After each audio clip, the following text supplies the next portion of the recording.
I'll call this meeting to order. And I guess I'm the only one present from council. Is there anybody else present? Councilmember Kavanaugh is with us in person here.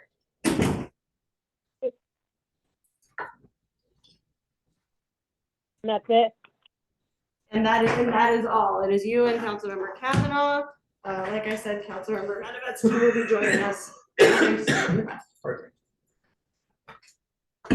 Okay. I guess we can start.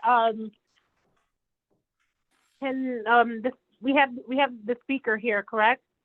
That is correct. Mark's online with you, right over there. Hi. How are you? Yeah, hi. Doing good. Good.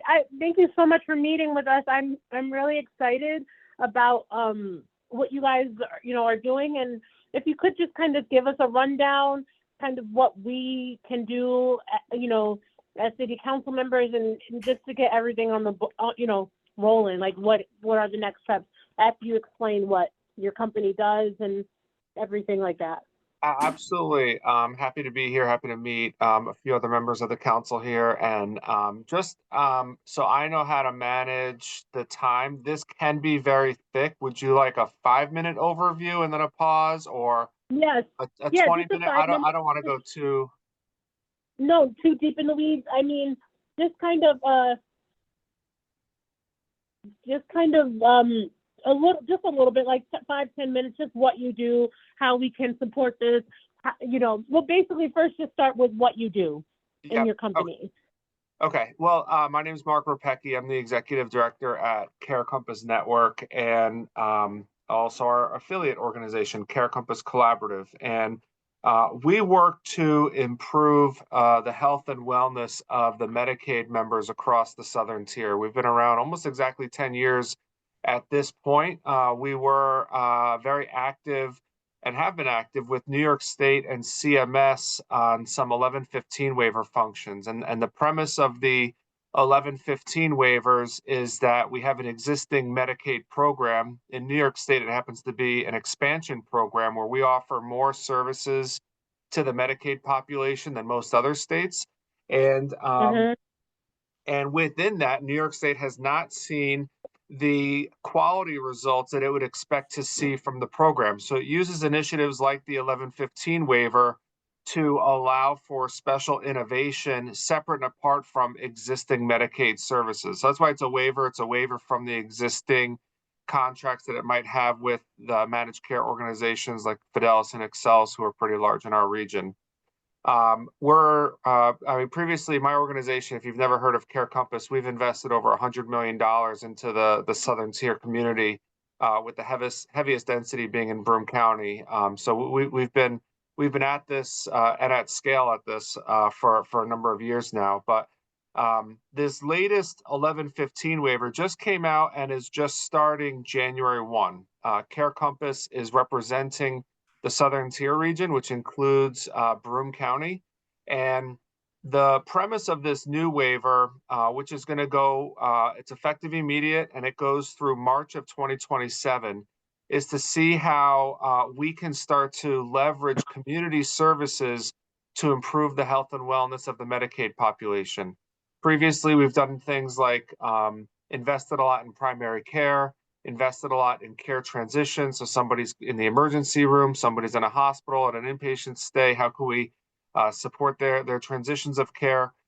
This new waiver right now is all about helping keep people healthy out in the community. And New York State Medicaid, under this waiver, is now reimbursing and providing community-based services separate and apart from the healthcare services. And from my angle, I've never seen anything like this, and there's a lot of opportunity for communities and also Medicaid members to wrap around this.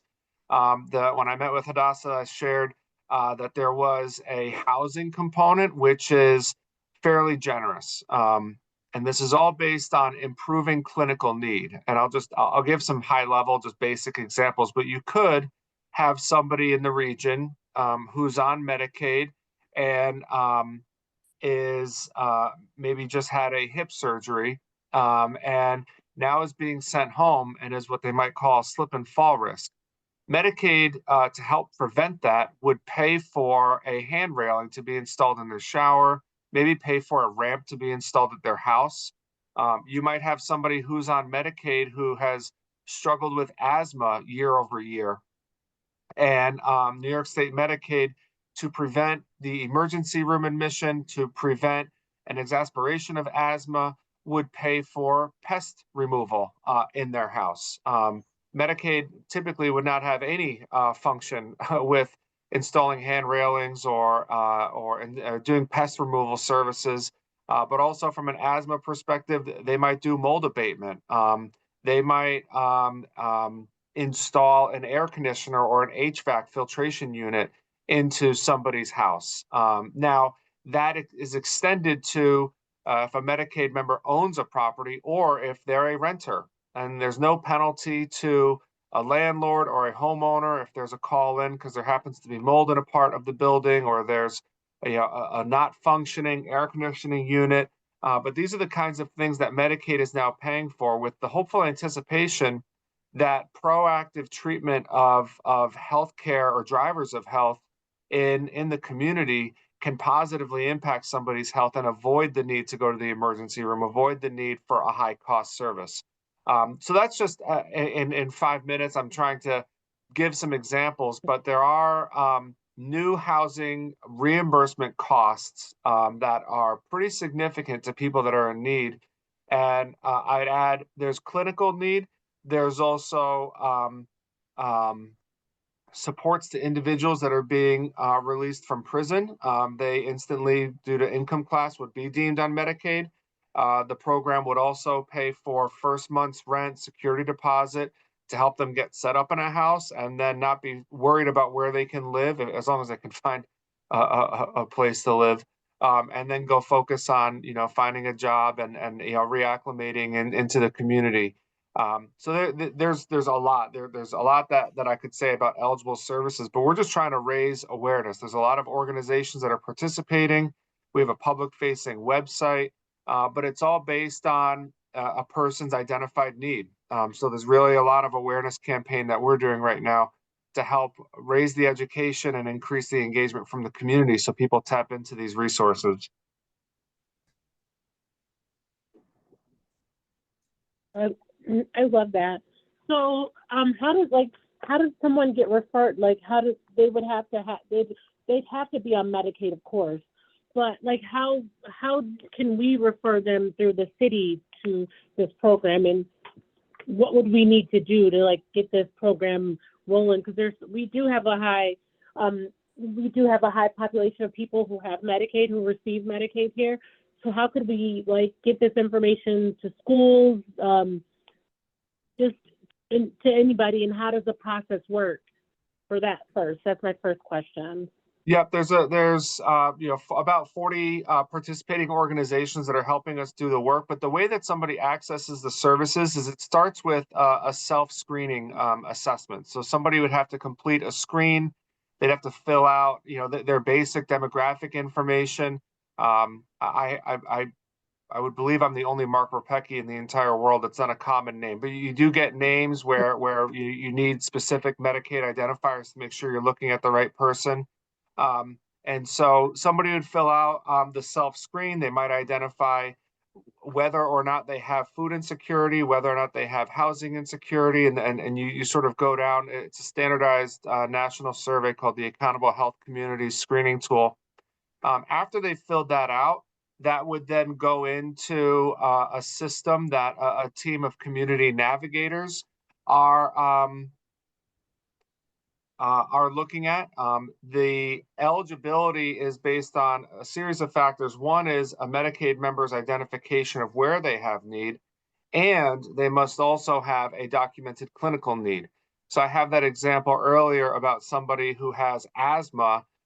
Let's say you might identify that you need an air conditioner, but you don't have an asthmatic event, you don't have any clinical condition that's being exacerbated by it. Medicaid in that case wouldn't pay for the air scrubbing for your apartment or for your house. So there's multiple factors, but the way that you could get connected is directly through our website, which is carecompasscollaborative.org, and I can send that to you afterwards. I don't see a chat function open here, but I can send that to you afterwards.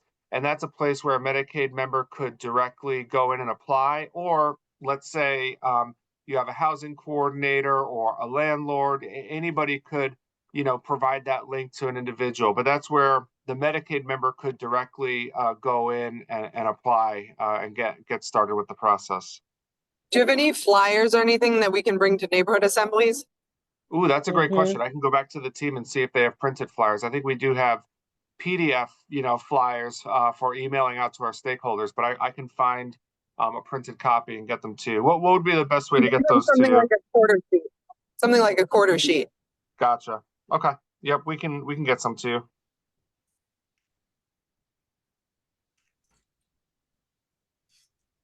And would you ever be like open to like fairs or like tabling events?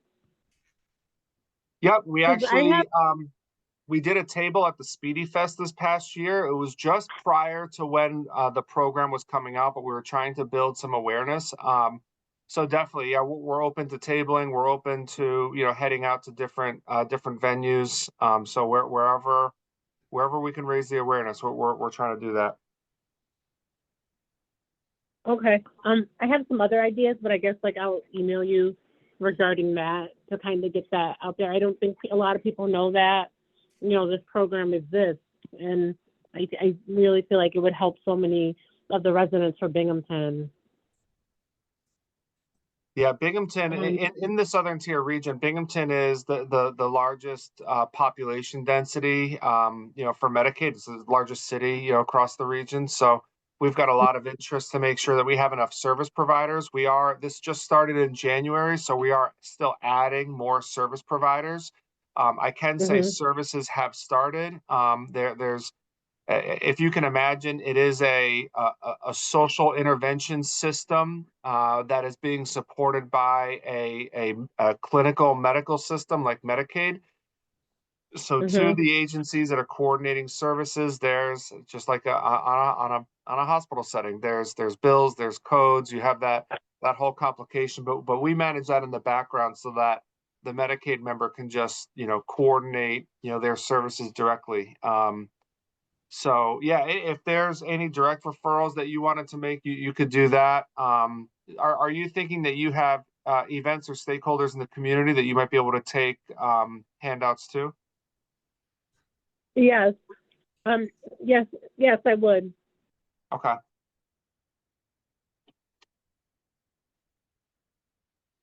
I had a question about, like, I think you mentioned mold remediation, for example.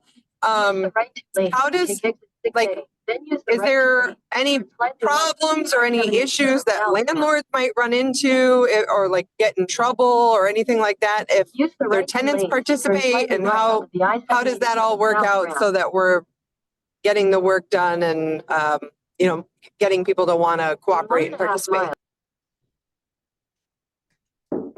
Yeah, I mean, people would have to, you either see the good in it or the bad in it. The good in it is, Medicaid would pay to improve their house. The limitation, there are dollar limitations per person. So I think the overall housing limit is like, maybe $10,000 in aggregate. So if somebody has pervasive mold issues that require substantial home remediation, they wouldn't be eligible. We're not doing entire structures. This is meant for, you have a sink that was leaking, there might be mold behind it, you're removing 5 square feet of sheetrock and replacing it. It's meant to cover those kinds of instances. This isn't total house remodeling kind of budgets. So but that said, the reporting that we have is on the basis of clinical improvement. So, and this is where I think we could have a challenge with some local landlords. Our agenda is to like answer the question about if I replace 5 square feet of moldy sheetrock, does that over the course of time lead to a healthier community? So New York State is going to be looking at what are the health outcomes? Do we see better health outcomes in the southern tier? And do we see a lower total cost of Medicaid spend? So if I see a reduction of X number emergency room visits or a shortened length of stay for inpatient visits, all of those things drive reduced spend.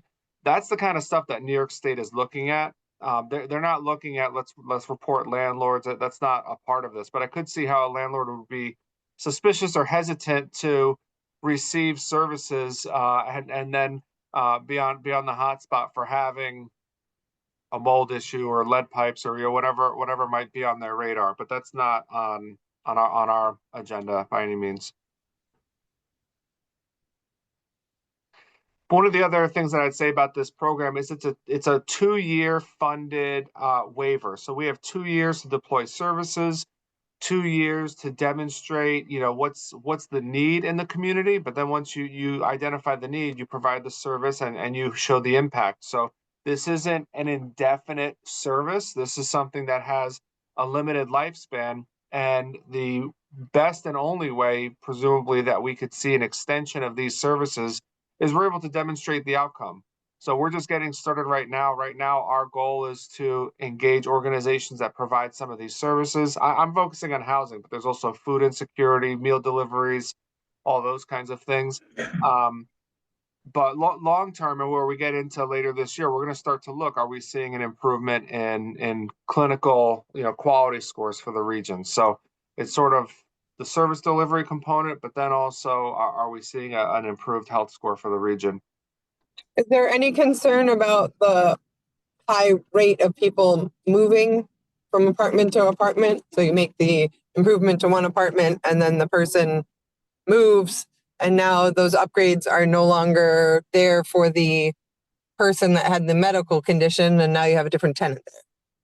Yeah, there's you have like your standard use case, which is the simpler ones, and then you have ones like that are much more complicated. You might also have, somebody who lives in an apartment building and has bed bugs, and then the conceptual, they're the only one in Medicaid in that building. We go in and we resolve that issue. But if the whole rest of the building has bed bugs, over time, are you really solving anything? And those challenges we just take one-on-one. I would think to do the housing remediation, you would have to have some sort of formal arrangement with a landlord, like a lease agreement or something like that.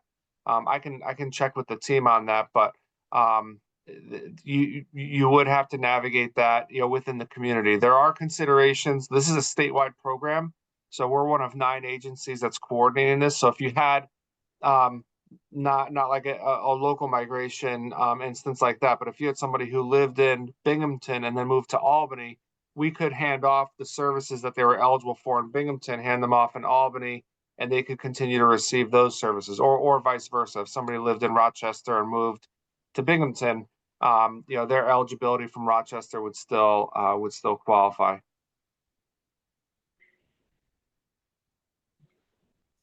I had a question. What's the turnaround time? So like say someone isn't in need and you assess it and they say, and they're approved for whatever they need. What's the turnaround time? Does the things get done right away?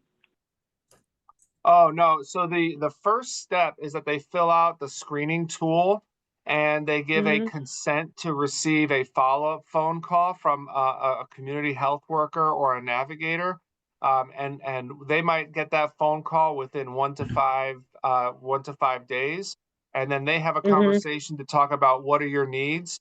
And you could easily have one person with 5 different needs. And I'll pick on the mold abatement one, since we were talking about that earlier. That might be something that you have to coordinate with a construction company. I mean, you might be 2 months out, but based on scheduling.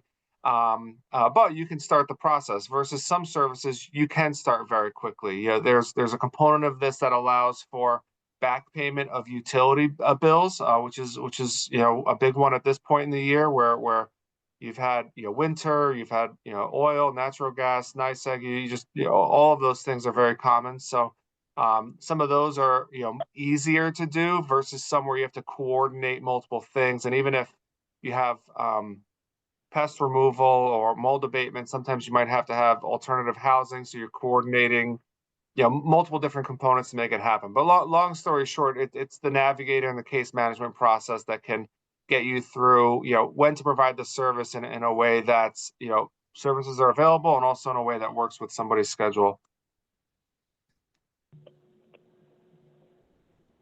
Okay.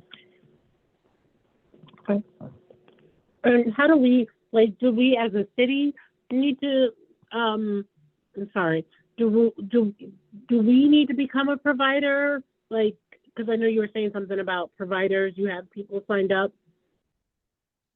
Yeah, because of one of the limitations is that local government units are not allowed to receive funding, so they're not allowed to be formal providers in that context. And that applies to other agencies like federally qualified health centers and a few others. But my intention for today was to just make sure you're aware, we're getting millions of dollars a month for available funding that can go out for these purposes. Again, somebody has to meet the eligibility criteria, so it's not available to everybody that applies. There has to be a documented clinical need. But the fact that these resources are available, I think could provide, tremendous assistance to people that are in need. So we're trying to just raise the awareness and see what kind of ideas you have on how to engage stakeholders. If you had a landlord forum, I'm sure there's landlords that have tenants that might struggle to pay their utility bills. And if they know that they're on Medicaid, they could have them apply to the program and use it as a one-time moment to get caught up. Most of these services are time bound, so they're not meant to be indefinite. They're meant to help an individual get through a moment of hardship and get their feet settled back up and then keep going. So there might be a few months of utility bill assistance, or if you're struggling with diabetes, they might provide a few months of medically tailored meals that are tailor-made for your nutritional needs, and get you in that healthy eating habit, and then they would dial that back. So we do have budgetary restrictions and then also timing restrictions for how long some of these services can be made available. But the intent is that we help individuals take that burden off that's on their shoulders right now, and help them focus on the other things that matter, so that they can get out of that downward spiral that can cause an exasperation of medical need. Okay, I have some ideas. I guess I can email you off, outside of this meeting. In my other role, I have some ideas, but maybe another meeting, maybe a work session you can just come to, I think, maybe, and just kind of on the record, just explain what you do. I'll talk to Mike about that, but I'm glad you offer these services. I think it's great. I'm sad that a lot of people don't really know about this service, but we will try our best to kind of get that out there. So that way people can know that that there's a lot of things here for you, for them to help them. Yeah, happy to do so. If you email me, I'm happy to connect and meet with you separately and come back if you guys would like me to come back. I definitely would. Does anybody else have any other questions? I was just going to say we've had got a lot of contact info from area landlords because of the outreach on Good Cause. So be interested in passing particularly some of this info to some of the landlords that hopefully can distribute to tenants. And if we can get some flyers, get them out to the neighborhood assemblies, but also if there's kind of, I guess, geographic areas that are going to be high probability, I would be happy to go and flyer people's building doors. Yeah. And I also think community events and just setting up screenings at community events that would help get the word out too. So yeah, we've talked about setting things up. You can have like a mobile iPad go out and have people do some of these surveys. We do have to, because it is a clinical system by nature. So if somebody's filling out a screening, it's considered PHI. So we have to adequately secure that. So yes, in theory, it's easy to have somebody fill out a screening, but it also comes with the obligation to maintain confidentiality, both verbally and then also written, and then also securing any digital transfer of PHI. So we could certainly do that. They just, those things require just a little bit more work, because any sort of HIPAA PHI breach puts all that work to a stop really quick. So we govern that stuff pretty tightly. Okay.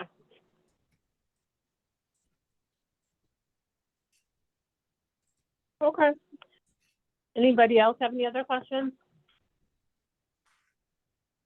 All right, so I just wanted to thank everybody for coming, and I'll call this meeting, I guess, what do I say, adjourn? We'll adjourn this meeting? Asa, you want to put in a motion to adjourn so Keena can second it? Yes, Oh. motion to adjourn.